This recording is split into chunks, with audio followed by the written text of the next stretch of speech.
He doesn't read the scripts that I do. Yeah. But I tell him the mota moti of it. You can't watch horror? I can't. I can't watch I can't talk about it also. That's how scared I am. Yeah. I was doing some thakela workouts online. I actually didn't get to work out as much as I would have liked to, because the hours were quite grueling, and then I would rush home and do online school with Inaya and spend as much time as I could with her, and then socialize with these kids who would be up till like 2 a.m. He'd be really quiet, and suddenly one day we were playing charades and he had to be animals, and suddenly like he flourished. It was like This was his calling. Yeah. Often we used Lara's shoulder to fire the gun from. So if we wanted a longer lunch break, or we wanted a later start the next day, or we wanted a day off, or whatever we wanted, we would say, Lara, please, no, you ask, because you're the most senior. Joining me in a conversation today is the cast of Kaun Banega Shikharati, Soha Ali Khan and Anya Singh. Welcome to Pink Villa, guys. I want to first ask my question to Soha, and that is, you're coming on screen after a while, and it's also your debut on OTT. So what I wanted to know is, what intrigued you about the plot or the cast, or what was that one thing that got you on board? You're right. I'm working in sort of this long format after a very long time. And I think the most exciting thing for me was the cast. Also the genre. I thought that especially, during a pandemic, it would be nice to do something that was a little lighthearted, that helped you to laugh.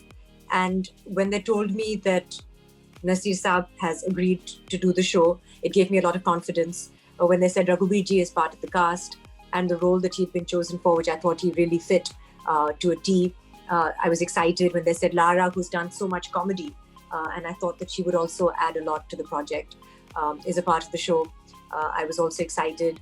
And then when we did table reads with Kritika and Anya, I really felt that they packaged this. There's Cyrus Sahukar, there's Varun Thakur, there's lots of really good actors who are part of this show. So, do you ever discuss your scripts or whatever comes with Kunal or Saif or anyone in your family, and like what is their take on this? Bhai had worked with Gaurav actually as a director, so I certainly asked him what his experience was like, and I won't tell you what the answer was. Okay. No, but obviously, he had good things to say, and I met Gaurav socially, in fact, at my brother's house before the show happened. I do discuss it with Kunal. Mainly, what is of concern are logistics when you're parents and you live in a nuclear family, of like, when are you shooting and where are you shooting and how long will you go for? And obviously he wants me to do something where I can prove my mettle as an actor and not be lost. So it's, the concern in an ensemble cast film is that you'll be lost amongst so many people. So he doesn't read the scripts that I do, but I tell him the mota moti of it, and then he'll give me his take on it, and sometimes I listen and sometimes I don't. That's nice. And Anya, for you, it can get so overwhelming because you have Naseer Saab, you have Soha Ali Khan, you have Lara Dutta, you have Kritika Kamra, Bollywood, television, senior actors. I mean, at what point did you feel, okay, now I'm comfortable in this surrounding and I can be myself? Like, when was that point? Day 2. Yeah. And it was not because of me. And you're absolutely right. I was extremely overwhelmed. Like you said, such senior actors, so experienced, so great at what they do. And then here was me, who joined last. Yeah. But I think thanks to them, I felt extremely comfortable. They're very, very normal, real people. And when your energies are kind of in sync, it's great. And I think that's where all of us got very lucky, because all of us, we're very similar in terms of the kind of personalities that we have. Right. We're fun, cracked, normal, real people. That's awesome. And you guys were in a very tight bubble. That's what I heard. So, and Soha is very particular about her workouts. How did you make sure that in the schedule you had your routine and you had your workouts on time? Because we know you take your workouts super seriously. You do it with Inaya also sometimes. So how was that experience? Actually, I started to get really serious about my workouts after after working on this show, and I think I was inspired by Anya and some crazy workouts she was doing, because I was doing some thakela workouts online. I actually didn't get to work out as much as I would have liked to, because the hours were quite grueling, and then I would rush home and do online school with Inaya and spend as much time as I could with her, and then socialize with these kids who would be up till like 2 a.m. So it was very hectic. Which is an achievement, because she goes to bed at 11 p.m. Yeah, that's true. 11, wow. I do go to bed at 11, but then I wake up at like 6:30 as well. Also, I spoke to Lara ma'am last week. I had an interview then. She said, we've become like so attached or like connected with each other, and now we have these crazy game nights, and we're very competitive with each other. So what was the vibe like from your perspective, from your Anya's perspective and Soha's perspective, for having like 4 girls on set? How was the vibe with both of you? We had such a blast, and I think 4 is a magical number, obviously when you're alone shooting like a solo main character film or something, it's quite lonely. When there are 2 girls, you can either get on or not get on. 3 girls, 2 girls tend to gang up on the 3rd girl. Yeah. And I think 4 is a good number, because you can find your equation, and that equation keeps changing, and there's an interesting sort of shifting of energies that happens all the time.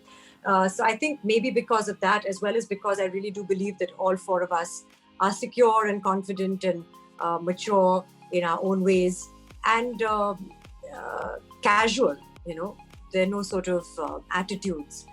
And especially in a comedy, I think you have to be a little open around each other for the energies to flow, for the timing to happen, to do ridiculous things. You can't be self-conscious in front of each other or be like, how am I looking? How am I coming across?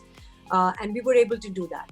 Often we used Lara's shoulder to fire the gun from. So if we wanted a longer lunch break, or we wanted a later start the next day, or we wanted a day off, or whatever we wanted, we would say, Lara, please, no, you ask, because you're the most senior, and she would. But it was lots of fun.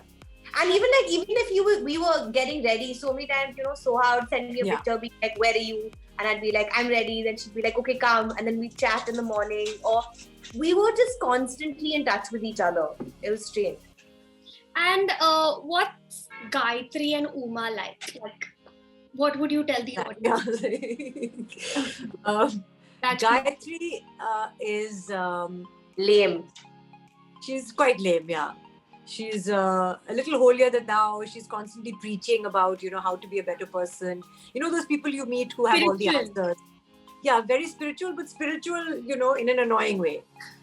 Where she's like giving you all the answers when you're not even asking the questions, And she's just like, oh, I'm vegan, and I'm, that's not, I'm not saying being vegan is, but she's lording it over you and saying, I'm the best, because I don't do this, and I don't set a foot wrong, and I've adopted 2 children, I don't eat meat, everything about me is so pure and so good, which is not even true, because actually when you scratch beneath the surface, there's a lot of there's a lot of conflict. But this is nice because it has an edge to it, which is annoying. And it's always nice, I think, to play a character with flaws. What about you, Anya? What's Uma like? Uma is somebody who also lame. If I can be lamer, if that's even Uma and Gayatri are pretty lame. Because,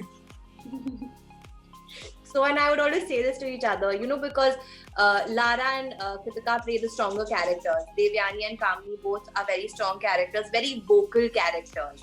Whereas Gayatri and Uma are the softer, quieter, more reserved characters. And I think that's where you see Uma and Gayatri share a beautiful bond. But you do see, like Gayatri, like Soha said, that there is an edge to Gayatri. You see that edge in Uma as well. Because I think all of us have various shades and sides. Even if you're a meeker or more reserved person, doesn't mean that you can't stand up for yourself. So you see her kind of open up through the show.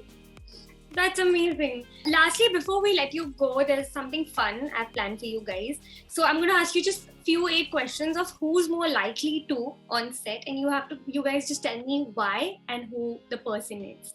So the one who's most likely to get ready super late out of everyone. Kritika. Kritika took the longest, also because she's A perfectionist, and B, she had elaborate get-ups. Yeah. Yeah, she's the one who's always on social media. Yeah. Yeah. Coming to that, the second question is someone who actually in real life likes documenting everything, capturing everything, storing everything. Our friend Anya. Yeah. All the BTS footage is courtesy her phone.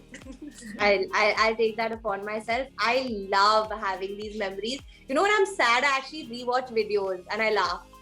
So I keep them for this reason, not to like document and be in everyone's face. I relate to that. I'm also someone like that, so I get it. Someone who cheats during board games or like game nights when you all have. Who's the most likely to cheat? To cheat? Yeah. Gaurav Chawla. Yeah, I was going to say Gaurav. Because he also doesn't take it very seriously. Yeah. Whereas I take games very seriously. Have you Gaurav- been cheating? I don't know why I was going to say Kunal, even though he wasn't part of the cast, but because he was playing some games with us. Kunal doesn't cheat. No, he doesn't cheat. You're right. He has a lot of integrity. I can't handle him winning. That's the problem. Sometimes I'm like, how did you win? Surely you must have cheated. Yeah. Someone who's more likely to forget their lines. So, Yeah, probably me. Especially if they're in Hindi. Okay, the one who'll run away first if you all are watching a horror film. Anya, I would say. I'm terribly scared of. You can't watch horror. I can't watch I can't talk about it also. That's how scared I am. Yeah. Someone who's most likely to spend their money on unnecessary things. Maybe Cyrus. I was also thinking of Cyrus. How funny. Yeah. He's very good. Or I don't know. Probably Yeah. Cyrus. I think Cyrus Saukar probably in his room has a lot of things that are you're like, what is this for? Not necessary. Yeah, and someone lastly who acts super weird in public.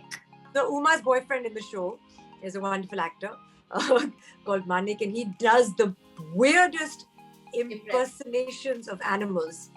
Like I think actually becomes the animal. He's got like it's weird. Like a secret talent is like out there. Yeah. He'd be really quiet, and suddenly one day we were playing charades and he had to be animals, and suddenly like he flourished. It was like This was his calling. yeah. His skills were Sound around to was be that? Who's the hilarious one on set who always makes everyone laugh? I mean, Cyrus doesn't have to say anything. Varun also very funny. I really felt Cyrus is just looks funny. yeah. Like his body language, his expressions, even like I just feel happier when he's around. And Varun is very funny. I mean, I know he's also does comedy as a profession, but you know, that a lot of stand-up comics aren't very funny. A lot of comedians aren't very funny in person. But I did think he was very funny. I think you're right. Cyrus, Varun were just hilarious. Like we literally would be crying, laughing because it's so funny. I think Lara also had some really witty one-liners that she'd come up with. Yeah. And All right, this is awesome. With that, we come to an end, and it was lovely chatting with the two of you. Thank you. So thank you so much.